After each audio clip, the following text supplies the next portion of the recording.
Kita siapkan Alkitabnya. Judul malam hari ini adalah memahami persembahan buah sulung. Bapak Ibu, ketika kita belajar mengenai persembahan persepuluhan, pasti harusnya satu paket. Tidak bisa kita tidak belajar mengenai persembahan buah sulung. Sebab persembahan buah sulung dan persembahan persepuluhan itu hanya ada di dalam hukum Taurat, ya, hanya ada dalam hukum Taurat. Dan persembahan buah sulung itu lebih dahulu dilakukan sebelum persembahan persepuluhan dilakukan. Bapak Ibu, mari kita buka Alkitabnya lebih dulu dari Amsal pasal 3 ayat 9 dan 10. Silakan dicatat, nanti direnungkan kembali keterangan saya dengan dicocokkan dengan Alkitab. Bapak Ibu, ini adalah ayat yang seringkali dipakai oleh hamba-hamba Tuhan tertentu di dalam tanda kutip, gereja-gereja tertentu di dalam tanda kutip, mengambil ayat ini untuk buah sulung. Muliakanlah Tuhan dengan hartamu dan dengan hasil pertama dari segala penghasilanmu, maka lumbung-lumbungmu akan diisi penuh sampai melimpah-limpah, dan bejana pemerahanmu akan meluap dengan air buah anggurnya. Saudara, saya mengkhawatirkan dua ayat firman Tuhan ini bisa dipelintir, bisa diputar balikkan sesuai dengan keinginan dan tujuan dari pembicaranya. Oleh karena itu, belajar Alkitab harus ya dengan jujur kita bersandar kepada kebenaran firman Tuhan. Nah, di situ kenapa kekhawatiran saya? Karena di situ dikatakan, muliakanlah Tuhan dengan hartamu dan dengan hasil pertama dari segala penghasilanmu.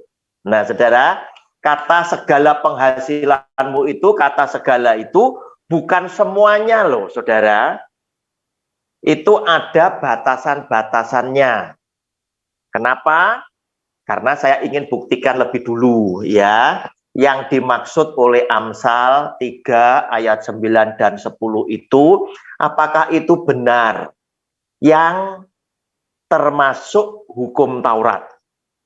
Caranya bagaimana? Caranya adalah saya melihat lebih dulu Amsal pasal 3 ayat 9 dan 10 itu tadi ditulis oleh siapa? Nah, kita cari dengan ngelihat Alkitab ini mundur dari pasal 3, mundur ke pasal 2, mundur ke pasal 1. Kita ingin ketahui sebetulnya ada catatan apa dari situ.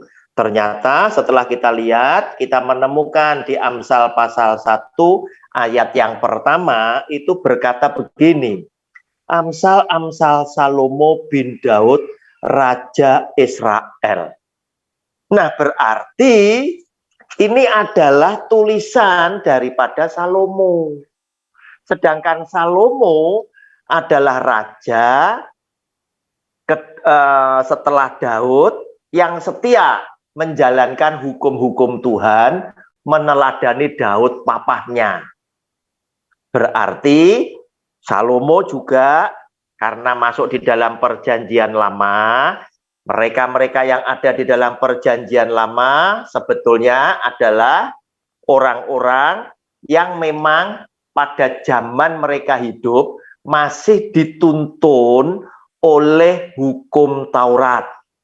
Apa yang mereka lakukan, yang mereka kerjakan, semuanya di bawah pimpinan tuntunan hukum Taurat. Nah, saudara, boleh orang tidak percaya, tetapi setelah ayatnya saya tunjukkan, kita harus percaya. Apakah betul Salomo itu termasuk orang yang melakukan hukum Taurat? Saya buktikan lebih dulu ya. Nehemia pasal 10 ayat 35 sampai 38. Ya, Nehemia pasal 10, 35, 38. Lagi pula setiap tahun kami akan membawa ke rumah Tuhan hasil yang pertama dari tanah kami dan buah sulung segala pohon.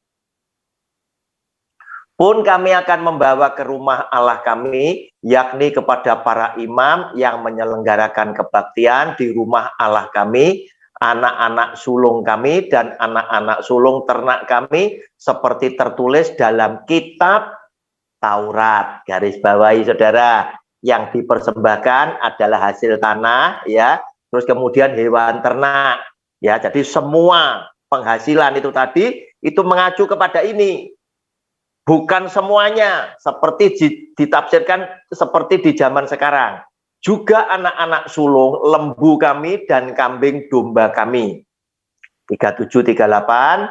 Dan tepung jelai kami yang mula-mula dan persembahan-persembahan khusus kami dan buah segala pohon dan anggur dan minyak akan kami bawa kepada para imam ke bilik-bilik rumah Allah kami, dan kepada orang-orang Lewi akan kami bawa persembahan persepuluhan dari tanah kami, karena orang-orang Lewi inilah yang memungut persembahan persepuluhan di segala kota pertanian kami.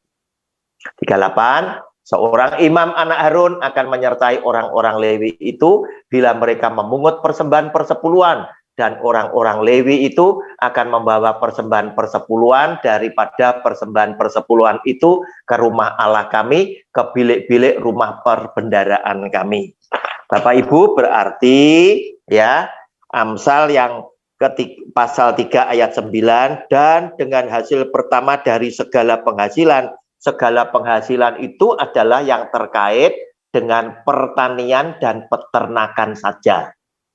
Ya, jenisnya tadi sudah disebutkan. Dan itu masuk kepada hukum Taurat.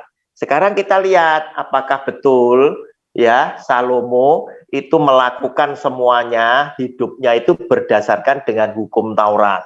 Kita lihat Nehemia pasal 12 ayat 44 sampai 47. Nehemia pasal 12 44. Pada masa itu beberapa orang diangkat untuk mengawasi bilik-bilik perbendaraan, bilik-bilik untuk persembahan khusus untuk hasil pertama, garis bawahi, dan untuk persembahan persepuluhan, garis bawahi, supaya sumbangan yang menurut hukum menjadi bagian para imam dan orang-orang Lewi dikumpulkan di bilik-bilik itu sesuai dengan ladang setiap kota. Sebab Yehuda bersuka cita karena para imam dan orang-orang Lewi yang bertugas. Karena merekalah yang melakukan tugas pelayanan bagi Allah mereka dan tugas pentahiran. Demikian juga para penyanyi, ada singer yang juga dapat persepuluhan pada waktu itu. Dan para penunggu pintu gerbang bagian keamanan sesuai dengan perintah Daud. Nah, garis bawahi Daud dan Salomo anaknya. Berarti Daud dan Salomo orang yang taat melakukan hukum Taurat, karena sudah sejak dahulu pada zaman Daud dan Asaf ada pemimpin-pemimpin penyanyi, ada WL ya, ada nyanyian pujian dan nyanyian syukur bagi Allah. Pada zaman Zerubabel dan Nehemia, semua orang Israel memberikan sumbangan bagi para penyanyi dan para penunggu pintu gerbang sekadar yang perlu tiap-tiap hari, dan mempersembahkan persembahan kudus kepada orang-orang Lewi, dan orang-orang Lewi mempersembahkan persembahan kudus kepada anak-anak Harun. Bapak Ibu, dengan ayat ini berarti telah terbukti bahwa Salomo itu melakukan dengan taat hukum Taurat. Ya, sehingga Amsal pasal 3 ayat 9 dan 10 itu yang ditulis oleh Salomo, dasarnya Salomo juga mengambil ketetapan daripada hukum Taurat. Berarti ini hasil pertama buah sulung yang ada pada Ulangan 26. Saya bacakan ayat 1 sampai dengan 12. Saudara lihat, Ulangan 26 ayat 1 sampai dengan 12. Tadi saya katakan persepuluhan sama buah sulung dengan persepuluhan tidak bisa dipisahkan. Saudara lihat ya, yang pertama adalah buah sulung. Apabila engkau telah masuk ke negeri yang diberikan Tuhan Allahmu kepadamu menjadi milik pusakamu, dan engkau telah mendudukinya dan diam di sana, maka haruslah engkau membawa hasil pertama dari bumi yang telah kau kumpulkan dari tanahmu yang diberikan kepadamu oleh Tuhan Allahmu, dan haruslah engkau menaruhnya dalam bakul. Itu digarisbawahi, saudara. Kemudian pergi ke tempat yang akan dipilih Tuhan Allahmu untuk membuat namanya diam di sana. Saudara berhenti sampai ayat 2 lebih dulu. Saya ingin terangkan lebih dulu. Di situ diawali dengan ayat yang pertama tadi, apabila engkau telah masuk ke negeri yang diberikan Tuhan Allahmu. Berarti bicara tentang waktu. Ya, kalau orang-orang Israel sudah menduduki Kanaan, di mana mereka sudah berhasil masuk ke Kanaan dan Kanaan sudah menjadi milik mereka, maka itu tadi ya, setelah tanah Kanaan memberikan hasil ya, mengeluarkan hasil, maka kamu harus pertama kali mempersembahkan hasil pertama, yaitu buah sulung kepada Tuhan, dan jumlahnya tidak perlu banyak. Ya, tidak perlu banyak, jumlahnya tidak perlu banyak, jumlahnya cukup 1 bakul saja. Nah, saudara, 1 bakul saja, jumlahnya tidak perlu banyak. Nah, saudara, kenapa hal ini dikatakan oleh Tuhan seperti itu? Ya, seperti itu. Karena yang pertama, ketika mereka belum masuk ke Kanaan, ya mereka belum melakukan persembahan buah sulung, itu belum dilakukan. Persepuluhan juga belum dilakukan. Setelah mereka masuk, baru mereka memulai. Nah, Bapak Ibu, di mana ayat itu ada? Nah, saudara, sebelum kita masuk ke ayat itu, saya tunjukkan nanti, saya akan putarkan lebih dulu ya, satu video dari seorang hamba Tuhan senior yang terkenal di Indonesia, yang mengajarkan persepuluhan persembahan buah sulung lewat YouTube ya. Silakan, ini pengajaran tahun 2022 buah sulung. Saya katakan bahwa persembahan sulung adalah paradigma yang baru untuk memberkati umatnya, yaitu saudara dan saya. Kalau saudara percaya, katakan amin. Amsal 3 ayat 9 dan 10 berkata, muliakanlah Tuhan dengan hartamu dan dengan hasil pertama dari segala penghasilanmu, maka lumbung-lumbungmu akan diisi penuh sampai melimpah, limpah, limpah, dan bejana pemerahanmu akan meluap dengan air buah anggurnya. Persembahan sulung untuk tahun 2022 adalah seluruh penghasilan yang didapatkan pada bulan Januari 2022 dan diberikan pada bulan Februari tahun 2022. Dan ini sudah kita lakukan lebih dari 10 tahun. Persembahan sulung adalah hasil pertama yang merupakan hasil terbaik secara kualitas dan kuantitas. Hasil pertama dari gaji kita, bukan sisa-sisa. Ini merupakan referensi dari catatan Amsal 3 ayat 9 dan 10 dari The Apologetics Study Bible dan catatan Alkitab Penuntun Hidup Berkelimpahan seri Life Application Study Bible versi Injili. Dalam Alkitab, Tuhan Yesus sendiri yang menyinggung tentang memberikan persembahan dari seluruh penghasilan dari seorang janda miskin dalam Markus 12 ayat 41 sampai 44. Di sini Tuhan Yesus berkata kepada murid-muridnya, aku berkata kepadamu, sesungguhnya janda miskin ini memberi lebih banyak daripada semua orang yang memasukkan uang ke dalam peti persembahan. Sebab mereka semua memberi dari kelimpahannya. Tetapi janda ini memberi dari kekurangannya. Semua yang ada padanya, yaitu seluruh nafkahnya. Di sini Tuhan Yesus tidak melihat besarnya jumlah persembahan, tetapi melihat berapa persen dari penghasilan yang dipersembahkannya. Janda miskin ini justru memberikan seluruh penghasilannya. Persembahan ini adalah persembahan yang terbaik. Tuhan Yesus memberikan yang terbaik kepada kita, yaitu nyawanya. Karena itu, kita harus memberikan persembahan yang terbaik buat Tuhan Yesus. Memang, persembahan sulung ini bukan satu paksaan, tetapi merupakan ekspresi ucapan syukur atas kasih, berkat, penyertaan, dan pertolongan Tuhan. Akhirnya, uraian ini saya tutup dengan Amsal 11 ayat 24 dan 25 yang berkata, ada yang menyebar harta, tetapi bertambah kaya. Ada yang menghemat secara luar biasa, namun selalu berkekurangan.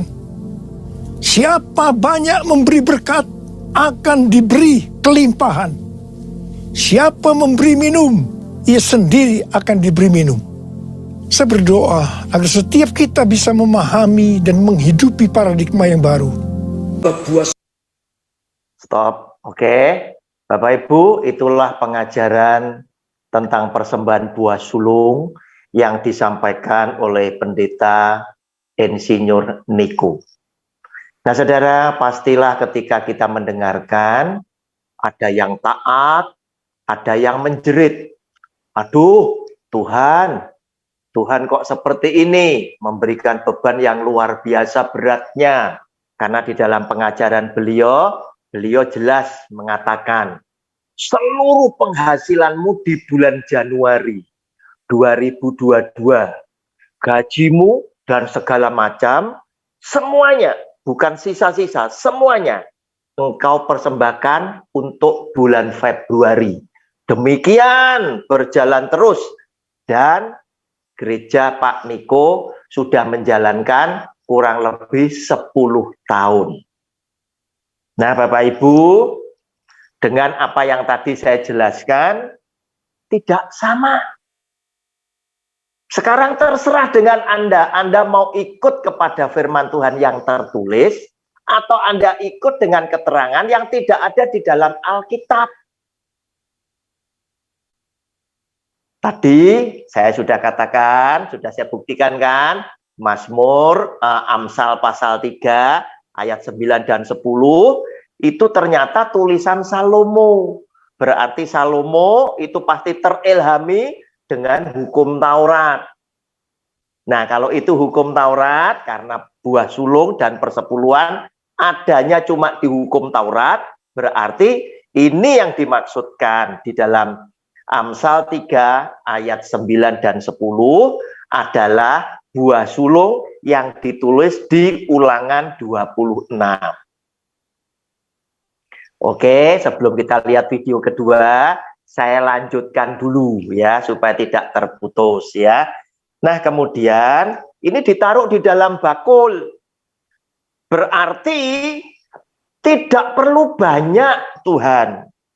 Tapi Tuhan ingin yang sedikit sebagai persembahan buah sulung dari tanah Kanaan yang menghasilkan buah itu tadi, engkau persembahkan yang terbaik, engkau taruh di atas bakul. Dan itu adalah persembahan yang pertama kali oleh orang Israel, itu persembahkan kepada Tuhan. Sebab apa? Selama mereka di padang gurun, mereka belum melakukan. Tidak semua perintah Tuhan bisa dilakukan dengan tepat. Sebab selama 40 tahun mereka itu menuju ke Kanaan. Pindah-pindah. Berarti mereka tidak bisa bercocok tanam secara maksimal. Tetapi soal ternak mereka punya. Ternak dibawa terus. Tetapi tanah, begitu mereka pindah, tanah itu ditinggalkan. Dan Tuhan memelihara mereka dengan memberikan makan mana. Ayatnya saya tunjukkan lebih dulu. Ulangan pasal 8, mari dilihat. Ulangan pasal 8, ayat 1 sampai dengan ayat ketiga. Supaya keterangan saya klop ya. Segenap perintah yang kusampaikan kepadamu pada hari ini, judulnya bersyukur kepada Allah karena kebaikannya. Haruslah kamu lakukan dengan setia, supaya kamu hidup dan bertambah banyak, dan kamu memasuki serta menduduki negeri yang dijanjikan Tuhan dengan sumpah kepada nenek moyangmu. Ingatlah kepada seluruh perjalanan yang kau lakukan atas kehendak Tuhan Allahmu di padang gurun selama 40 tahun ini. Silakan digarisbawahi, dengan maksud merendahkan hatimu dan mencobai engkau untuk mengetahui apa yang ada dalam hatimu, yakni apakah engkau berpegang pada perintahnya atau tidak. Ayat 3, jadi ia merendahkan hatimu, membiarkan engkau lapar dan memberi engkau makan mana. Selama 40 tahun Tuhan yang memberikan Israel makan mana yang tidak kau kenal dan yang juga tidak dikenal oleh nenek moyangmu, untuk membuat engkau mengerti bahwa manusia hidup bukan dari roti saja, tetapi manusia hidup dari segala yang diucapkan oleh Tuhan. Nah, saudara, untuk Anda yakin bahwa mereka belum melakukan persembahan buah sulung dan persepuluhan saat mereka dalam perjalanan, satu ayat ini akan membuat Anda lebih yakin. Yosua pasal 5 ayat 9 sampai dengan 12. Yosua pasal 5 ayat 9 sampai dengan 12, yaitu ketika sudah dipimpin Yosua, Musa sudah mati, pulang ke surga. Firman Tuhan berkata demikian, dan berfirmanlah Tuhan kepada Yosua, hari ini telah kuhapuskan celah Mesir itu daripadamu. Itulah sebabnya nama tempat itu disebut Gilgal sampai sekarang. Sementara berkemah di Gilgal, orang Israel itu merayakan Paskah pada hari yang ke-14 bulan itu, pada waktu petang di dataran Yeriko. Lalu pada hari sesudah Paskah mereka makan. Perhatikan, mereka makan hasil negeri itu dari Kanaan, yakni roti yang tidak beragi dan berteh gandum pada hari itu juga. Ayat 12, saudara, setelah mereka makan, lalu berhentilah mana itu. Mana sudah tidak turun lagi dari surga, karena negeri Kanaan, tanah Kanaan sudah memberikan panen, memberikan hasil, dan mereka bisa makan dari situ. Pada keesokan harinya, setelah mereka makan hasil negeri itu, jadi orang Israel tidak beroleh mana lagi, tetapi dalam tahun itu mereka makan yang dihasilkan tanah Kanaan. Saudara, itulah kisahnya, bahwa mereka akhirnya tidak makan mana lagi karena negeri Kanaan sudah bisa memberikan hasil. Setelah hasil itu mulai mereka tuai, mereka datang dengan persembahan buah sulung dan persembahan persepuluhan. Bapak Ibu, saya lanjutkan dengan video yang kedua dari pendeta senior juga, Daniel Alexander, yang nampaknya video ini menanggapi apa yang diajarkan oleh Insinyur Niko yang tidak sesuai dengan kitab suci yang kita pelajari. Buah sulung bertobat, saudara, itu pembodohan jemaat. Jadi kalau sudah bulan Februari, pendeta-pendeta bajingan itu kaya raya menipu jemaat. Bayangkan hasil apa? Hasil kotor sebulan di bulan Januari, hasil kotor, saudara, semua diberikan kepada gereja. Wih, jahat sekali itu. Dan itu berlaku bertahun-tahun, buah sulung.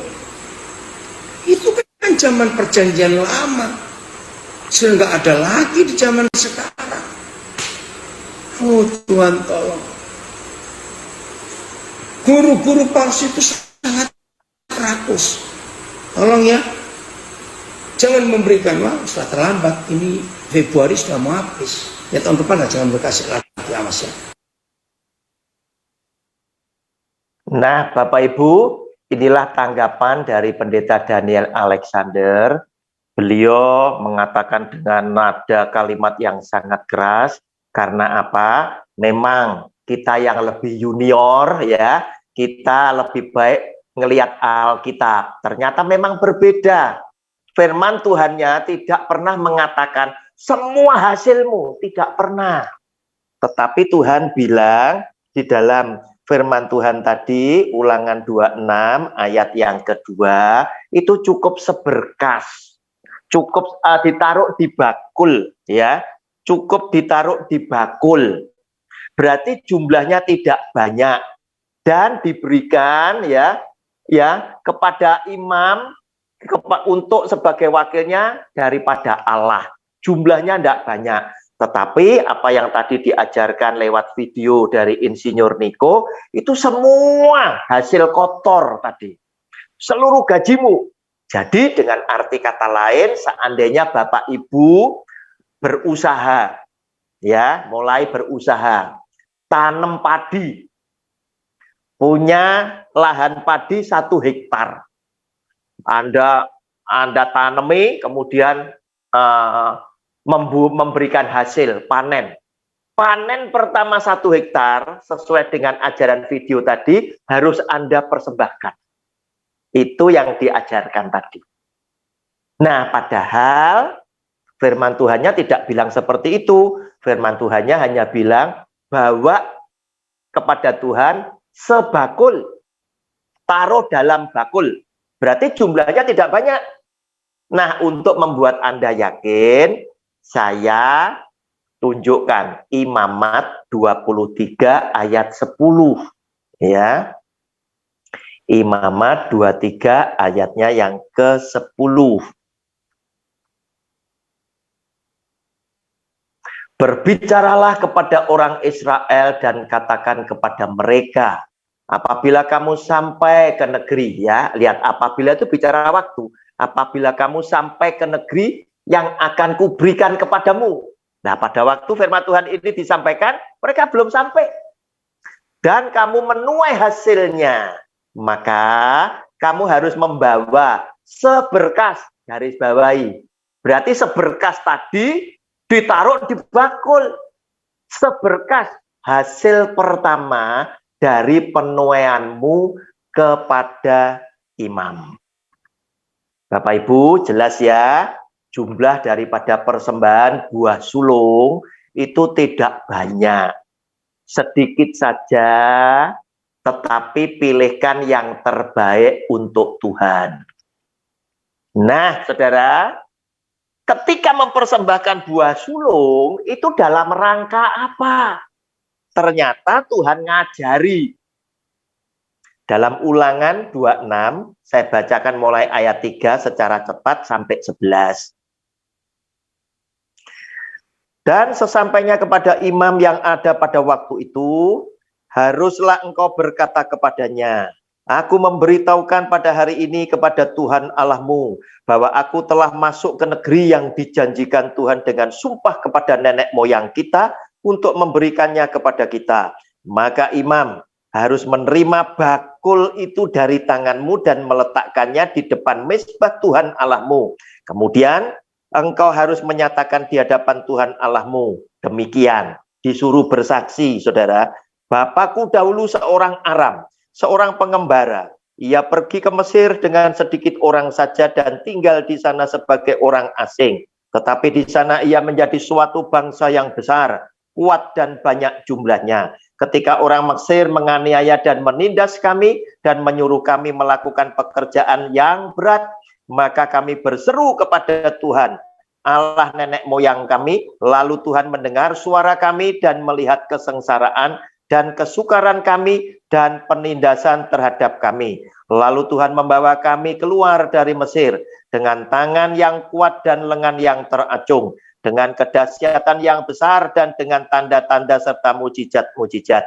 Ia membawa kami ke tempat ini dan memberikan kepada kami negeri ini, suatu negeri yang berlimpah-limpah susu dan madunya. Oleh sebab itu, di sini aku membawa hasil pertama dari bumi yang telah kau berikan kepadaku, ya Tuhan. Kemudian engkau harus meletakkannya di hadapan Tuhan Allahmu. Engkau harus sujud di hadapan Tuhan Allahmu, dan haruslah engkau, orang Lewi dan orang asing yang ada di tengah-tengahmu, bersukaria karena segala yang baik yang diberikan Tuhan Allahmu kepadamu dan kepada seisi rumahmu. Saudara, tambah satu ayat, namun yang buka Alkitab, Anda lihat judul bacaannya adalah persembahan persepuluhan. Kalau tadi yang kita baca panjang tadi, judul bacaannya mempersembahkan hasil pertama. Ayat 12, apabila dalam tahun yang ketiga, tahun persembahan persepuluhan, engkau sudah selesai mengambil segala persembahan persepuluhan dari hasil tanahmu, maka haruslah engkau memberitahukan kepada orang Lewi, orang asing, orang yatim, dan kepada janda, supaya mereka dapat makan di dalam tempatmu dan menjadi kenyang. Bapak Ibu, jelas persembahan buah sulung dan persembahan persepuluhan itu jadi satu. Dan ternyata persembahan buah sulung jumlahnya tidak perlu banyak.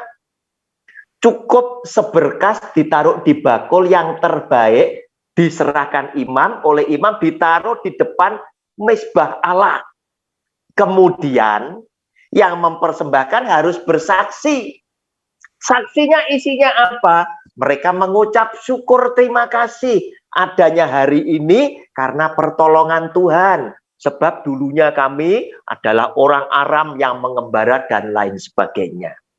Berarti orang datang dengan persembahan, baik buah sulung maupun persepuluhan, itu isi rohnya di dalam hati adalah berterima kasih. Bukan Anda ingin mendapatkan berkat berlimpah-limpah, bukan. Rohnya ini dituntun oleh Tuhan sendiri loh. Bahwa engkau harus berkata di hadapan Tuhanmu, bahwa kami dulu, nenek moyang kami adalah orang Aram pengembara. Itu dituntun oleh Tuhan kata-kata itu. Dan itu harus selalu diucapkan untuk mengingat siapakah orang Israel itu, sehingga mereka bisa memiliki negeri yang penuh susu dan madunya. Yaitu negeri Kanaan yang berlimpah-limpah berkat yang Tuhan sudah sediakan. Bapak Ibu, sekarang kita akan lihat, ya, kita akan lihat banyak orang-orang yang bilang, ya, yang bilang bahwa apa itu namanya persepuluhan, juga persembahan buah sulung itu bukan termasuk hukum Taurat. Ya, mereka suka aja memakai dalil-dalil baru untuk membuat pengajaran baru demi meyakinkan jemaatnya itu yakin dengan apa yang diucapkan oleh mereka supaya semangat memberikan persembahan buah sulung, persembahan persepuluhan itu tetap dilakukan. Padahal tadi Pendeta Daniel Alexander sempat bilang apa? Itu kan perjanjian lama, kan begitu. Artinya apa?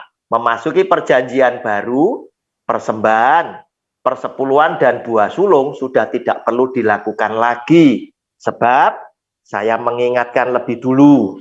Tayangkan Ulangan 16 ayatnya yang ke-16. Apa yang dikatakan oleh Tuhan Yesus di sana? Silakan.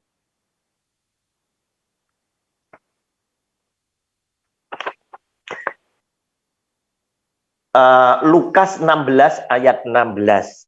Lukas 16 ayatnya yang ke-16. Ini yang keluar dari mulut Tuhan Yesus sendiri. Hukum Taurat dan kitab para nabi berlaku sampai kepada zaman Yohanes. Maksudnya Yohanes Pembaptis.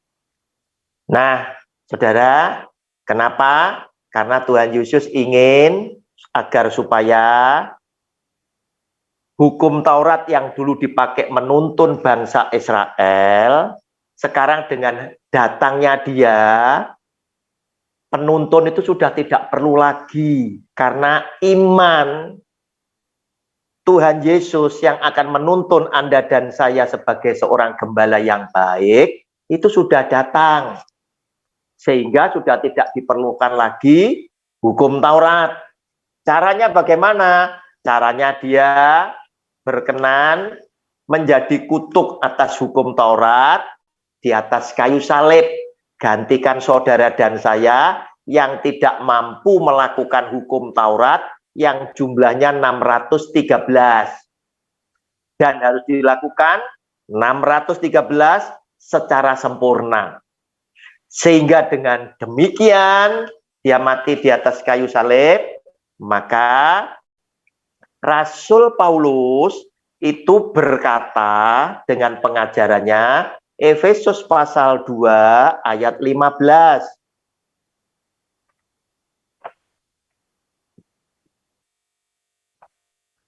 Sebab dengan matinya, huruf besar, sebagai manusia, Ia, huruf besar Tuhan Yesus, telah membatalkan hukum Taurat dengan segala perintah dan ketentuannya. Nah, saudara, kenapa hukum Taurat harus dibatalkan? Nah, hukum Taurat ini dipakai untuk memimpin satu bangsa, yaitu Israel saja. Padahal Tuhan pernah berjanji kepada Abraham, lewat keturunanmu semua bangsa akan beroleh berkat. Keturunanmu yang mana? Yaitu Yesus Kristus Tuhan. Kalau masih ada hukum Taurat, berarti bangsa-bangsa yang, tetapi lewat hukum kasih karunia yang menggantikan hukum Taurat, maka disebutlah Yesus adalah Sang Juru Selamat dunia. Semuanya yang percaya kepada Dia diselamatkan di dalam nama Yesus Kristus Tuhan. Bapak Ibu, ada begitu banyak pembicara yang mulai mengubah ajaran, sehingga saya yakin pembicara-pembicara ini kalau besok punya STT, sekolah teologi sendiri, pasti mereka cetak buku sendiri. Sebab setiap orang yang belajar Alkitab, pada mula-mulanya mereka diberitahu yang masuk dalam hukum Taurat itu adalah 5 kitab, yaitu mulai Kejadian sampai Ulangan. Ini disebut kitab Musa. Itu tadi. Kejadian, Keluaran, Imamat, Bilangan, dan Ulangan. Nah, saudara, tetapi karena kepentingan dengan persepuluhan, mereka mengeluarkan dalil baru. Mereka bilang, persepuluhan tidak masuk hukum Taurat. Sebab Abraham telah melakukan, Abraham telah melakukan persepuluhan sebelum hukum Taurat itu ada. Nah, saudara, nampaknya benar, padahal salah, saudara. Saya akan buktikan bahwa persepuluhan dan persembahan buah sulung termasuk hukum Taurat.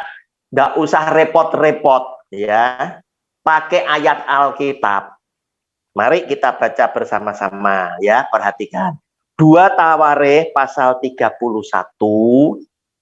ayat 4 sampai dengan 6. Ini yang ada di Perjanjian Lama. Nanti tak tunjukkan Perjanjian Baru. 2 Tawarikh 31 ayat 4 sampai 6. Ia memerintahkan rakyat, yakni penduduk Yerusalem, untuk memberikan sumbangan yang menjadi bagian para imam dan orang-orang Lewi. Perintah itu datang dari Hizkia, Raja Hizkia, supaya mereka dapat mencurahkan tenaganya untuk melaksanakan Taurat Tuhan. Garis bawahi, ini sudah jelas ya toh. Mereka itu supaya bisa mencurahkan tenaganya untuk apa? Melaksanakan Taurat Tuhan. Segera setelah perintah ini tersiar, orang Israel membawa dalam jumlah yang besar hasil pertama, garis bawahi, daripada gandum, anggur, minyak, madu, dan segala macam hasil bumi. Mereka membawa juga persembahan persepuluhan, garis bawahi, dari segala sesuatu dalam jumlah yang besar. Ayat 6. Orang Israel dan orang Yehuda yang tinggal di kota-kota Yehuda juga membawa persembahan persepuluhan yang terdiri dari lembu, sapi, dan kambing domba. Dan persembahan persepuluhan yang terdiri dari persembahan kudus yang telah dikuduskan bagi Tuhan Allah mereka. Semuanya itu diletakkan mereka bertimbun-timbun. Saudara, ini yang ada di Perjanjian Lama. Berarti jelas hasil pertama dan persepuluhan masuk hukum Taurat. Sebab kenapa? Sebab justru ketika tidak ada hukum Taurat, orang tidak mengenal dosa. Setelah ada hukum Taurat, dikatakan oleh Alkitab, dosa berkembang. Orang jadi mengenal dosa. Dan hukum Taurat itu harus dikenakan mulai zamannya Adam. Sehingga dosa Adam juga harus diakui oleh saudara dan saya, oleh orang Kristen, bahwa kita ini ikut menanggung dosa asal. Gara-gara Adam berbuat dosa, kita ikut berdosa. Tetapi gara-gara satu orang benar, Yesus Kristus Tuhan, Anda dan saya diselamatkan. Berarti kalau Adam saja masuk di dalam hukum Taurat, otomatis di belakangnya Adam, Abraham, Ishak, dan Yakub masuk di dalam hukum Taurat. Apakah ada ayatnya di dalam Perjanjian Baru? Silakan dibuka Ibrani pasal 7 ayat 1 sampai 5. Perhatiannya kita di 5. Ini penutup dari penjabaran saya. Ibrani pasal 7 ayat 1 sampai dengan 5 atau sampai selanjutnya itu bicara tentang perjumpaan Abraham dengan Melkisedek, ya. Sebab Melkisedek adalah Raja Salem dan Imam Allah yang Maha Tinggi. Ia pergi menyongsong Abraham ketika Abraham kembali dari mengalahkan raja-raja dan memberkati Abraham. Kepadanya pun Abraham memberikan 1/10, garis bawahi, dari semuanya. Menurut arti namanya, Melkisedek adalah pertama-tama raja kebenaran dan juga Raja Salem, yaitu raja damai sejahtera. Ia tidak berbapa, tidak beribu, tidak bersilsilah, harinya tidak berawal dan hidupnya tidak berkesudahan. Berarti sama dengan Alfa dan Omega. Dan karena ia dijadikan sama dengan anak Allah, dia disamakan dengan Tuhan Yesus. Ia tetap menjadi imam sampai selama-lamanya. Ayat 4, camkanlah betapa besarnya orang itu, Melkisedek, betapa besarnya Melkisedek, yang kepadanya Abraham, bapa leluhur kita, memberikan 1/10 dari segala rampasan yang paling baik. Saudara, segala rampasan yang paling baik di garis bawahi. Berarti Abraham mempersembahkan itu bukan dari jerih payah Abraham sebagai petani atau peternak, tetapi hasil menang perang. Rampasan itu yang dipersembahkan 1/10. Nah, ini yang dipakai oleh pengajar-pengajar zaman sekarang untuk meyakinkan bahwa persepuluhan tidak termasuk hukum Taurat. Terakhir ayat yang kelima, saudara perhatikan. Dan mereka dari anak-anak Lewi, termasuk 12 suku keturunan Abraham yang menerima jabatan imam. koma, mendapat tugas, koma, menurut hukum Taurat, garis bawahi, untuk garis bawahi, memungut persepuluhan. Nah, gimana ini? Ini perjanjian baru, ya. Mendapat tugas menurut hukum Taurat untuk memungut persepuluhan dari umat Israel, yaitu dari saudara-saudara mereka, saudaranya Lewi, sekalipun mereka ini juga adalah keturunan Abraham, garis bawahi. Bapak Ibu, dengan bukti seperti ini, sudahlah, Anda tidak usah buat dalil baru lagi, akui saja yang tertulis dalam kitab suci adalah kebenaran yang hakiki. Tuhan Yesus memberkati Anda bersama keluarga, sebagaimana Tuhan Yesus memberkati saya bersama dengan keluarga saya. Amin. Bapak Ibu, mari kita masuk pada sesi tanya jawab. Silakan siapa yang mau bertanya lebih dulu, langsung buka suara, buka mic-nya. Ada Pak Junlui, ada Pak Tirta, Pak Damedalio, Pak Januel. Silakan siapa saja, Pak Michael, Bu Syuing, Bu Teli, Pak Joko, Bu Dwi Yatmi. Silakan siapa yang mau bertanya. Ada Bu Marcela, ada Bu Rida, Ibu Kesia dari Wonosalam, Pak Effendi. Silakan Pak Januel, sudah buka mic itu kelihatannya. Atau Pak Beni, silakan Pak Beni. Terima kasih Pak Roni, saya itu mungkin harus mengemut. Yang terakhir saya terlintas, apakah kita ini tidak Israel baru? Itu aja pertanyaannya. Terima kasih. Bapak, seringkali kita itu mengandaikan diri, ya sepertinya itu kita adalah Israel yang baru, ya. Sebetulnya kan sama, ya, sama dengan apa yang dikatakan keturunan Abraham, ya. Orang yang anaknya Abraham itu tidak perlu jadi orang Ibrani, begitu loh Pak Januel. Tetapi anak-anaknya Abraham adalah orang yang menjalankan iman sama dengan Abraham. Itu aja, sama dengan kita. Israel, berarti kan kita itu kan kepengen jadi keturunan Yakub, kan begitu. Nah, siapa keturunan Yakub? Siapa keturunan Abraham? Adalah kita yang melakukan sama seperti iman yang dilakukan oleh Abraham, yaitu percaya kepada kata-kata Tuhan dan melakukannya. Nah, zaman sekarang tidak loh, kata-kata Tuhan Yesus saja masih dicari salahnya, kan begitu. Demikian Pak Januel, ada yang lain? Pak Beni tadi kepotong Pak Januel, silakan Pak Beni. Mic-nya belum dibuka Pak. Ya.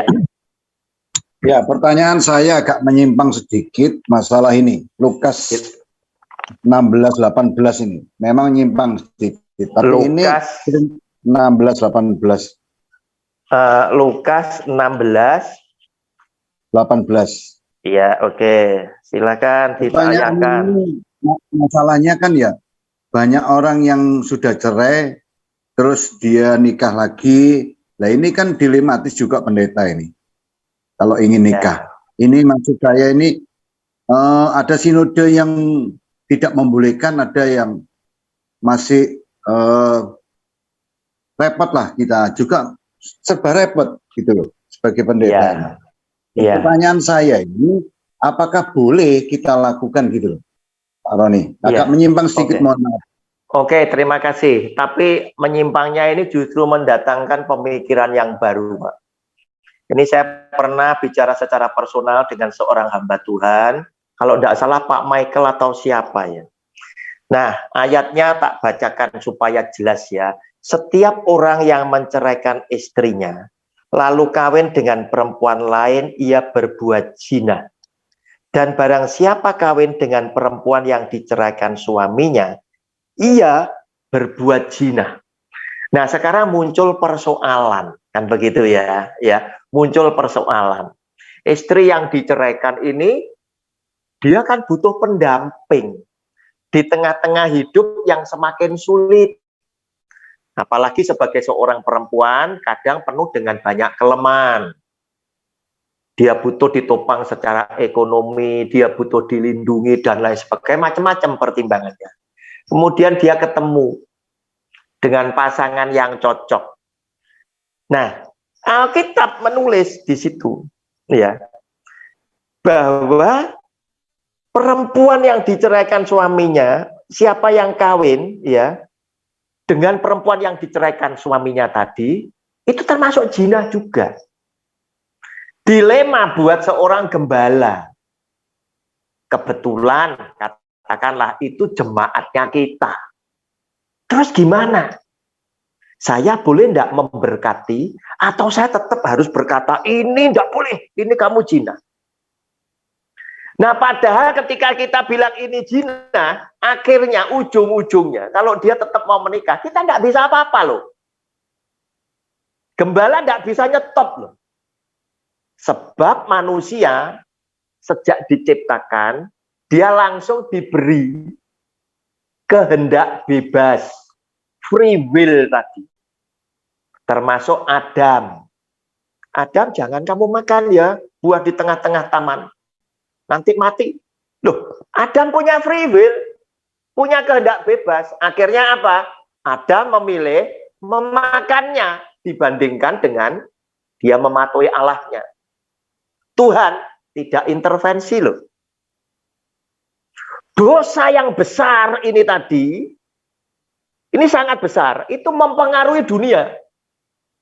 Yaitu kita mengakui, gara-gara Adam, maka kita ikut punya dosa asal. Berarti dosa ini berdampak tentang Adam. Nah, sedang dosa perempuan ini dosa lokal. Dosa yang kita tidak berdampak, tidak terdampak. Dosanya dia sendiri. Nah, bagaimana sekarang saya dan Pak Beni memberikan konseling kepada orang ini tadi? Apalagi Pak Beni kebetulan sebagai gembalanya. Pak Beni ngotot tidak boleh, jemaatnya malah pindah gereja lain. Atau mungkin pindah agama lain. Tetap nikah. Nah, celaka toh. Buah si malakama. Orang kalau sudah cinta, tidak bisa ditahan. Nah, bijaksana kita bilang sama mereka berdua. Sesungguhnya kamu telah melanggar firman Allah. Kita tunjukkan. Dengan menunjukkan demikian, sesungguhnya seorang gembala sudah memberitahukan kepada jemaat yang dilayani bahwa saya sebetulnya tidak punya kewenangan lebih kecuali saya dibatasi dengan firman ini tadi. Kamu ini sebetulnya berzina, tidak boleh. Tetapi kalau kamu tetap ngotot untuk menikah, silahkan kamu berdoa, minta sama Tuhan sendiri, sedang pemberkatan, saya tetap akan berkati. Kenapa? Saya ngambil ilustrasi, supaya Anda bisa lebih memahami. Saya bekerja di toko sepeda motor sebagai supervisor.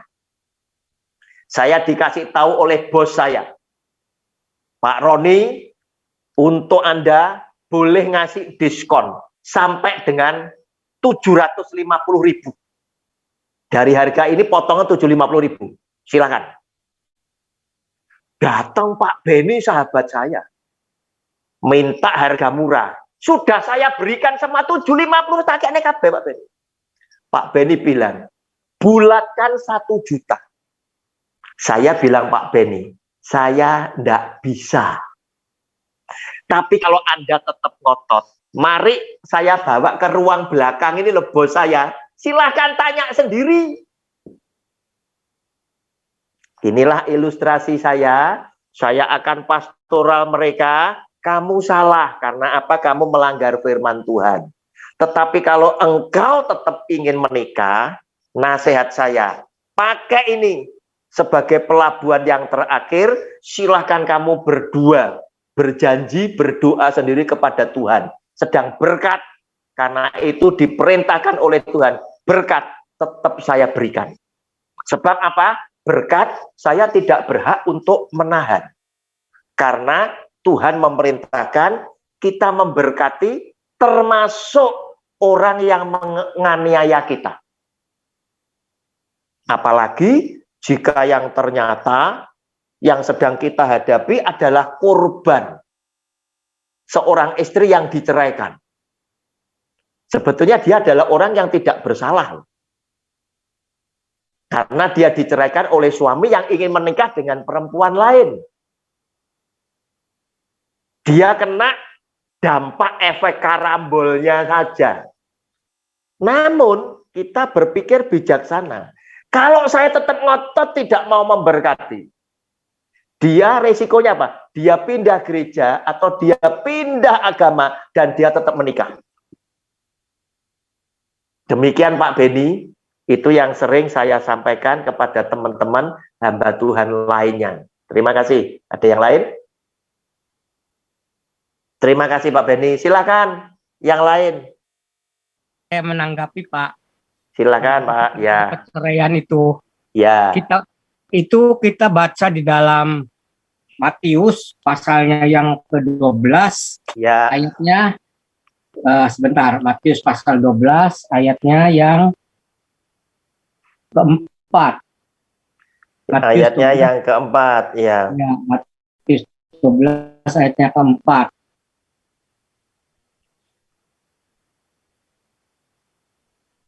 Bukan, Pak. Ya, Matius 12 ayatnya yang keempat sampai ke yang ketujuh, Pak. Sampai yang ketujuh. Ya, oke, saya bacakan. Bagaimana ia masuk ke dalam rumah Allah dan bagaimana mereka makan roti sajian yang tidak boleh dimakan, baik olehnya maupun oleh mereka yang mengikutinya, kecuali oleh imam-imam. Ayat 5. Atau tidakkah kamu baca dalam kitab Taurat bahwa pada hari-hari Sabat imam-imam melanggar hukum Sabat di dalam bait Allah namun tidak bersalah. 6 dan 7. Aku berkata kepadamu, di sini ada yang melebihi bait Allah. Jika memang kamu mengerti maksud firman ini, yang ku kehendaki ialah belas kasihan dan bukan persembahan. Tentu kamu tidak menghukum orang yang tidak bersalah. Nah, jadi di dalam perceraian ini, di sini ada hukum, ada satu kelonggaran, di mana roti sajian yang tidak boleh dimakan, Iya. Tetapi karena Daud dan pengikutnya lapar, ia makan dan itu tidak bersalah. Karena yang Tuhan kehendaki adalah belas kasihan. Iya. Demikian juga dengan perceraian yang orang kawin lagi tadi. Tuhan itu menghendaki damai sejahtera bagi para pengikutnya. Dan kalau ada kasus seperti itu, kasusnya sudah istimewa sekali, kita ada dispensasi. Karena melanggar pun kita pada intinya yang ku kehendaki adalah belas kasihan. Jadi saya kira boleh saja untuk menikah lagi, tapi dengan seleksi yang ketat, dengan upaya yang sudah maksimal sekali. Nah, itu harus menjadi tugas gembala, Pak. Jadi saya kira ini sebagai satu dispensasi ya. Jadi ada pengecualian, boleh seperti Pak Roni tadi katakan bahwa daripada nanti mereka pindah agama atau pindah gereja tetap menikah. Iya, di sini yang ku kehendaki adalah belas kasihan. Jadi melanggar bisa saja. Seperti Daud juga kan makan roti sajian melanggar itu. Iya, oke. Ya, terima kasih Pak John Louis. Tambahnya, saya tadi memberikan pertimbangan itu, salah satunya saya mengambil firman Tuhan yang disampaikan oleh Tuhan Yesus, di mana dia berkata, Jangan menghakimi dari apa yang nampak, tetapi hakimilah dengan adil. Yaitu ketika dia menyembuhkan orang pada hari Sabat, ahli Taurat, orang Farisi ini teriak-teriak protes, begitu. Kenapa kau menyembuhkan orang pada hari Sabat? Tuhan Yesus bilang sama mereka, loh kalau dombamu masuk ke parit pada hari Sabat, kan kamu juga mesti angkat juga, kan begitu. Apa salahnya aku sekarang pada hari Sabat menyembuhkan orang sakit? Oh, mereka juga adalah anak Abraham. Nah, jadi di dalam kita mengambil satu keputusan, penghakiman dan lain sebagainya, Tuhan Yesus tuh ingin kita tidak menghakimi dari apa yang kelihatan, tetapi latar belakang terjadinya peristiwa itu harus juga diteliti supaya kita bisa mengambil keputusan secara adil. Kalau tidak tak berkati, resikonya adalah dia pindah gereja, dia pindah agama. Toh mereka juga tetap menikah. Nah, salah satunya itu. Demikian, terima kasih Pak Junwi, terima kasih Pak Beni. Silakan yang lain, mungkin Pak Damedalio atau Pak siapa, Pak Janual, Pak Michael. Pak Joko, silakan Pak Joko kalau ada. Pak Tirta mungkin. Enggak Pak, enggak cukup. Cukup ya Pak, terima kasih. Pak Joko, Pak Januel silakan. Ya Pak Roni, terlintas di pikiran kami berkaitan dengan berkat. Ya. Ini saya katakan, itu pendeta, saya boleh katakan, itu berkat itu yang bisa memberkati kan Tuhan. Iya. Nah, kita kan tinggal sebagai manusianya, seharusnya loh kita, itu ya biar Tuhan yang memberkati, itu aja. Kalau saya menyimpulkan, segera minta ampun kepada Tuhan, dan seperti yang kita pernah katakan, siapa yang merasa tidak berdosa silakan melempar, ternyata tidak ada yang berani. Itu Ya. Terima kasih. Ya, terima kasih Pak Januel. Memang di dalam apa itu memberikan persembahan, orang Kristen itu harus datang kepada Tuhan, bukan berpikir untuk dia diberkati Tuhan balik. Tetapi karena kita sudah menerima banyak kebaikan Tuhan, itulah kita datang dengan berterima kasih. Sama seperti tadi Ulangan 26 ya, mulai ayat 3 sampai dengan 11. Itu kan dituntun oleh firman Tuhan, diajari, kamu harus berkata di hadapan Tuhan demikian, demikian, demikian. Ini tadi bersaksi, kan itu isinya. Bahwa dulunya kami ini loh, orang dari Aram, seorang pengembara, jumlah kami sedikit dan lain sebagainya. Terus kemudian kami sampai ada masa depan yang gilang gemilang seperti hari ini yang kami nikmati. Nah, otomatis Bapak Ibu, jika Anda adalah seorang pengajar firman Tuhan atau seorang gembala sidang yang suka memberikan khotbah di atas mimbar Tuhan yang kudus, hati-hati ketika Anda menyampaikan khotbah-khotbah itu menjadi pengajaran buat jemaat yang mendengarkan. Hati-hati, jangan sampai jemaat datang dengan persembahan itu punya semangatnya itu salah.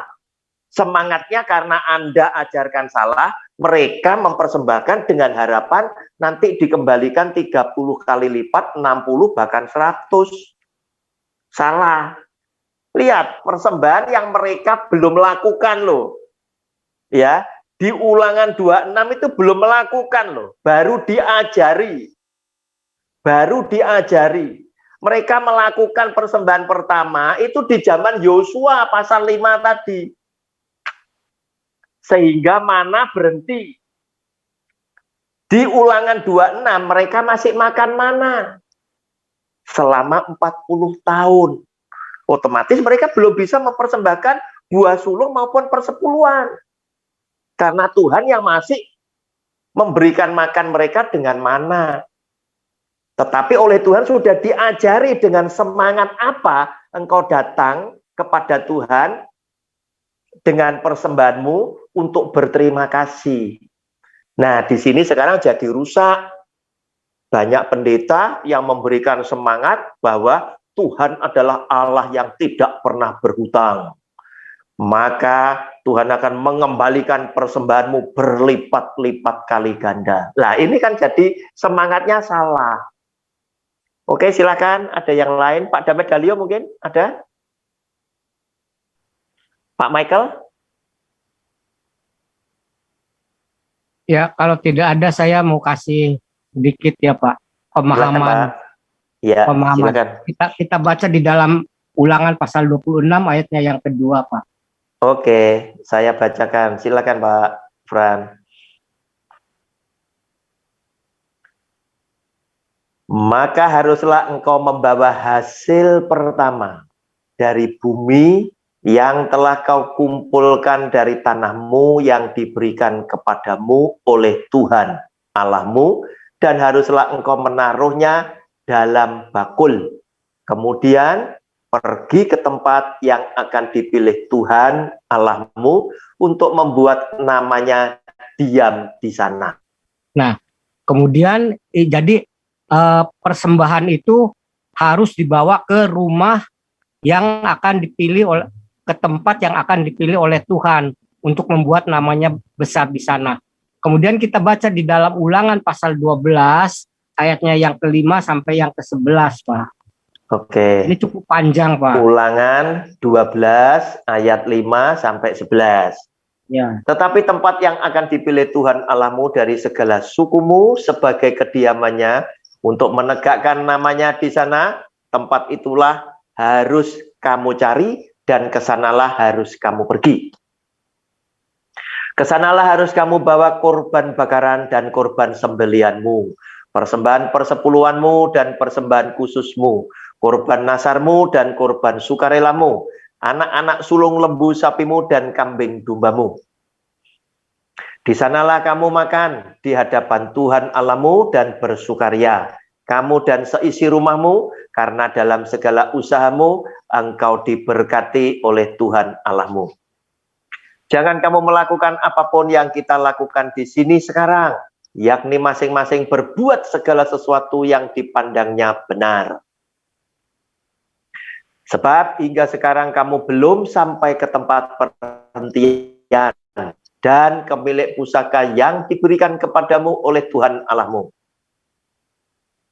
Tetapi apabila nanti sudah kamu seberangi sungai Yordan, dan kamu diam di negeri yang diberikan Tuhan Allahmu kepadamu untuk dimiliki, dan apabila ia mengaruniakan kepadamu keamanan dari segala musuhmu di sekelilingmu, dan kamu diam dengan tenteram, maka ke tempat yang dipilih Tuhan Allahmu untuk membuat namanya diam di sana, haruslah kamu bawa semuanya yang kuperintahkan kepadamu, yakni korban bakaran dan korban sembelihanmu, persembahan persepuluhanmu dan persembahan khususmu, dan segala korban nasarmu yang terpilih yang kamu nasarkan kepada Tuhan.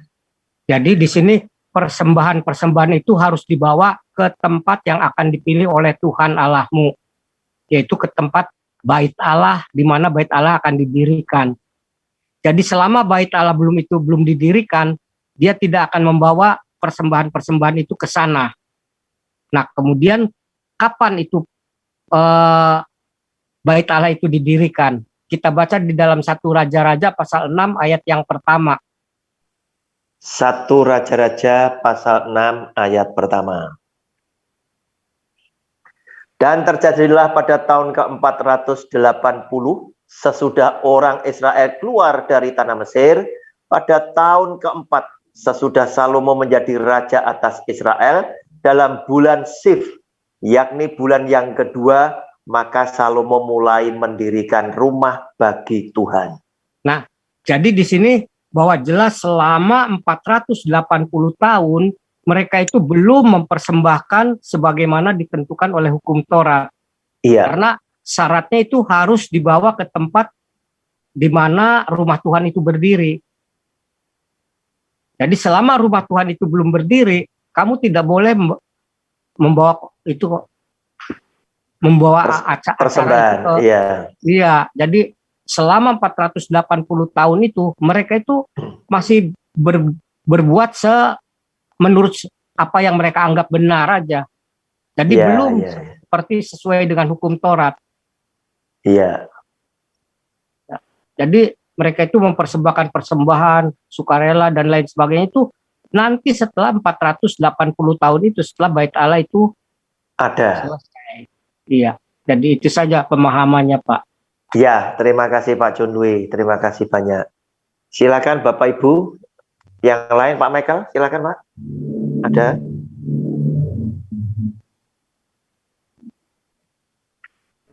Iya, Tidak Pak. ada? Ya, Ada, silakan Pak. ada. Iya. Jadi persembahan buah sulung dan persembahan persepuluhan itu biasanya satu paket itu ya, Pak ya? Iya dong Pak. Kalau Anda sudah ada persembahan apa itu buah sulung, di belakangnya kan persepuluhan, tetapi bukan dilakukan zaman now loh Pak, jangan salah loh. Zaman dulu ya, zaman hukum Taurat dan kitab para nabi itu dilakukan. Karena apa? Itu terkait dengan bait Allah, bait suci ya, di mana ada pengerjanya di situ. Sedangkan di zaman Tuhan Yesus ketika hidup di tengah-tengah para rasulnya, semua orang kan kagum dengan bangunan bait Allah tadi. Apa yang dikatakan oleh Tuhan Yesus, dia bilang, loh kamu kagum dengan gedung ini. Tuh lihat kamu nanti, tidak ada batu yang ada di atas batu. Artinya apa? Bait Allah itu akan rata menjadi tanah. Dan sekarang terbukti nggak ada bait Allahnya, begitu loh. Iya, Pak. Terima kasih. Ya, Itu tapi Pak, satu paket itu bukan berarti diberikan pada hari yang bersamaan, Pak Ben. Oh, enggak sama. Enggak, maksud saya kalau Anda punya apa itu buah sulung ya, berarti nanti di belakangnya kamu pasti bisa mempersembahkan persepuluhan seperti yang tadi saya bacakan di Nehemia pasal 10 apa itu tadi. Iya. Iya. Iya itu Pak Michael. Jadi Pak Michael. Iya. Jadi Iya. itu setelah memberikan persembahan hasil pertama itu ada perayaan Paskah. Iya, terima kasih Pak John Louis. Pak Roni. Iya. Tadi tentang persembahan buah sulung dan persepuluhan. Terus bagaimana dengan persembahan-persembahan yang lain, Pak? Sekarang banyak macam persembahan itu, Pak. Iya. Pak, sebetulnya orang ini yang dilakukan zaman sekarang itu karena mereka ini munculkan istilah baru ya, misalkan persembahan untuk renovasi gedung diadakan sendiri, persembahan untuk ini diadakan sendiri. Sebetulnya kalau kita mau tidak perlu banyak kotak Pak, ya tidak perlu banyak kotak. Ya kembali aja dengan persembahan kasih yang diajarkan Tuhan Yesus di Matius 25, 35 sampai 40 ini sudah universal begitu loh Pak. Untuk siapa? Untuk yang lapar, untuk yang haus, untuk yang telanjang, untuk yang tidak punya rumah, untuk macam-macam, termasuk untuk keperluan operasional gereja. Jadi ini satu. Nah, kenapa sih kok mesti seperti itu? Nah, itu pasti ada sejarahnya. Ya, sejarahnya adalah kalau kantong kolektornya satu, ya biasanya persembahannya tidak banyak karena kurang. Mungkin ya zaman dulu kurang, dibuatlah 2 kantong kolektor berjalan. Nah, ternyata dari 2 kantong kolektor masih terlalu banyak jemaat yang juga nakal juga kan, mestinya mempersembahkan lebih banyak. Tetapi enggak, dia berpikir kalau 1 kantong kolektor saya kasih 50.000, ya 2 kantong kolektor, yang satu 30, yang satunya 20, sama saja kan begitu. Itu yang seringkali terjadi kan seperti itu. Iya.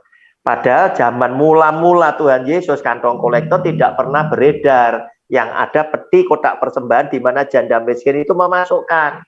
Tetapi peti ini seringkali cuma dilewati. Makanya dikasih kantong yang beredar supaya agak sungkan kan begitu. Nah, berarti apa? Jemaat pun juga apa?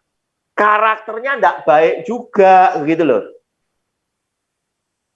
Iya, iya. Nah, demikian Pak Michael. Kalau ada bantuan secara maaf ini Pak, untuk sekarang ini menjelang bulan depan ini kan semakin dekat ini Natal, ada persembahan untuk persiapan Natal, begitu tidak masalah itu Pak ya? Nggak masalah Pak, boleh saja Pak. Anda kan mesti mau mempersiapkan perayaan Natal kan Anda sudah buat anggarannya. Oh anggarannya ini. Anggaran terbesar pasti konsumsi kok Natal itu. Iya betul. Sebab apa? Kalau Natal nggak dikasih konsumsi, jemaatnya itu bersungut-sungut. Natal setahun sekali nggak dikasih makan kan begitu. Ya. Nah kalau Anda bijak, Anda gembala yang bijak, begitu perayaan Natal selesai, Anda ngajak jemaat nabung mulai Januari. Supaya apa? Anda ketika di bulan 10, bulan 11, Anda tidak teriak-teriak sebarkan proposal, itu memalukan Tuhan. Tuhan yang diulang tahun ini tapi diminta-mintakan, begitu loh. Iya, iya. Nggak usah. Sama dengan kita. Pak Michael sebagai papa, anaknya mau ulang tahun minta sumbangan, Anda malu kan gitu. Nah harusnya apa? Anda siap. Kalau memang Anda mau merayakan papa, Anda siap jauh-jauh hari. Jangan mendekati bulan 12, proposal dikirim kemana-mana, memalukan. Wong perayaan, iya. Maksudnya bukan proposal itu, kadang-kadang kalau sampai proposal itu udah lewat batas Pak. Oh banyak Pak proposal. Iya. Tapi maksud saya dari jemaat untuk jemaat Pak. Iya, intern aja. Intern aja, itu enggak apa-apa ya Pak? Enggak apa-apa, intern ini kan keluarga. Intern aja. Itu tadi, intern aja. Terima kasih pencerahan. Oke, terima kasih Pak Michael. Pak Joko silakan. Ya Pak, apakah salah Pak ketika seorang Kristen memberikan persepuluhan atau persembahan sulung di zaman saat sekarang ini Pak? Iya. Itu aja pertanyaan saya Pak. Oke, terima kasih. Apakah salah seorang Kristen memberikan persembahan buah sulung atau persepuluhan di zaman sekarang? Iya. Nah, sekarang pertanyaannya ini perlu dipikirkan ya.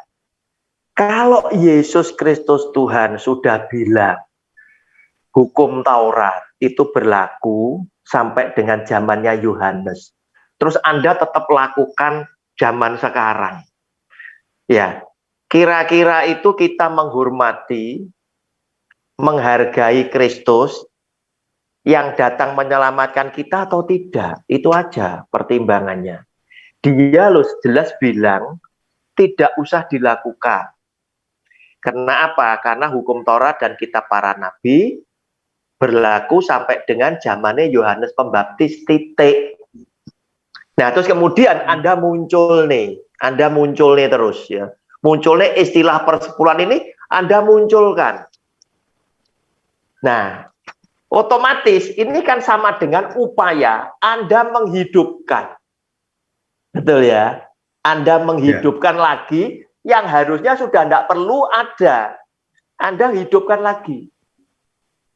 Padahal Yesus Kristus Tuhan itu bilang, urusan besarane sembarang, segala. Kamu mau 1%, 3%, 5%, 10%, 20%, 30%, 100%, terserah kamu. Tetapi istilah ini tadi, ini sudah tidak perlu dihidupkan lagi. Sebab ketika Anda hidupkan lagi, ini bisa jadi batu sandungan. Berarti persepuluhan ini oleh dilakukan, begitu loh. Paham ya? Ya. Nah, kalau Anda tidak lakukan, berarti orang mulai bertanya, apa kok tidak dilakukan? Oh, karena Tuhan Yesus bilang berlaku sampai dengan zamannya Yohanes Pembaptis, titik. Tetapi kalau Anda mau mempersembahkan, besarannya berapa itu terserah. Tapi istilahnya, namanya itu ini. Namanya itu adalah ini, persembahan kasih. Itu tadi. Ya. Sehingga apa? Tidak muncul pro dan kontra yang jadi batu sandungan, itu tadi. Sekarang lihat aja. Dengan persepuluhan itu dilakukan. Muncul apa? Yang ada di permukaan ini tadi. gaya hidup pendeta yang tidak sama. Wes. Ya, sing terima persuluhan sing sugih kaya raya. Nek sing desa wis jelas. Nggak bisa kaya karena apa? Jemaatnya sedikit, bisa dihitung jari. Persembahannya uang logam, ya, nggak bisa kaya. Itu dibuat makan aja nggak cukup mungkin, kan begitu. Nah, sekarang di kota, demikian kaya raya. Berbeda dengan hamba Tuhan lain yang tidak menikmati persepuluhan. Nah, ini tadi. Orang jadi mikir, wah ini bener yang mana? Yang salah, cari pembenaran. Kalau aku ditanya jemaat, nanti di PA, pendalaman Alkitab, apa yang aku harus jawab? Mereka cari alasan untuk jawab. Nah, seperti itu. Nah, kemudian, kalau kemudian yang tanya kritis, misalkan Pak Roni yang tanya, Bapak, Anda sebagai pendeta bisa kaya, kira-kira tokoh Alkitab mana yang Anda contoh? Coba sebutkan. Dia tidak bisa nyebutkan. Itu tadi. Yang sama-sama punya tugas sebagai pemberita firman. Yaitu siapa? Yaitu Nabi dan Rasul. Tidak ada Nabi dan Rasul yang kaya raya. Nabi dan Rasul banyakkan apa? Pakaian itu tidak banyak. Pakaian bisa-bisa tidak ganti. Kan begitu. Yeah. Nah, ini tadi. Nah, oleh karena itu istilah ini jangan dihidupkan. Kenapa? Karena kalau Anda hidupkan, berarti akan menimbulkan batu sandungan lagi. Oh, berarti tetap boleh dilakukan ya. Lah itu tadi. Sebab apa? Cara orang menerima banyak otak itu banyak pendapat. Harus dengan tegas. Ini tidak boleh. Itu tadi. Demikian Pak Joko. Ya, makasih Pak. Terima kasih, terima kasih. Nah, saya nambahi apa yang dikatakan Pak Joko tadi. Keberatannya di mana? Tidak pakai istilah persepuluhan. Nah, ini tadi kan begitu kan? Ya, kenapa kelompok pendeta ini terus kemudian keberatan? Istilah persepuluhan harus tetap dilakukan. Sebab dengan persepuluhan yang sudah jalan oleh mereka dibangun itu mungkin ratusan tahun yang lalu, itu sudah membuat mereka itu enak. Duitnya ngalir kabeh ke lumbung keluarganya. Tetapi kalau diubah dengan persembahan kasih, satu kotak ini untuk banyak orang. Itu tadi. Orang yang lapar bukan cuma keluarga pendeta, jemaat juga ada yang lapar. Ambilkan dari kotak yang sama. Yang haus, yang telanjang bukan cuma keluarga pendeta yang butuh pakaian, jemaat juga perlu. Ayo, pakai bareng-bareng. Pendetanya yang tidak mau, sebab apa? Pendeta tidak bisa kaya. Begitu loh. Ya, oke. Ada yang lain? Kalau tidak ada, kita akan akhiri. Kita berjumpa 2 minggu yang akan datang.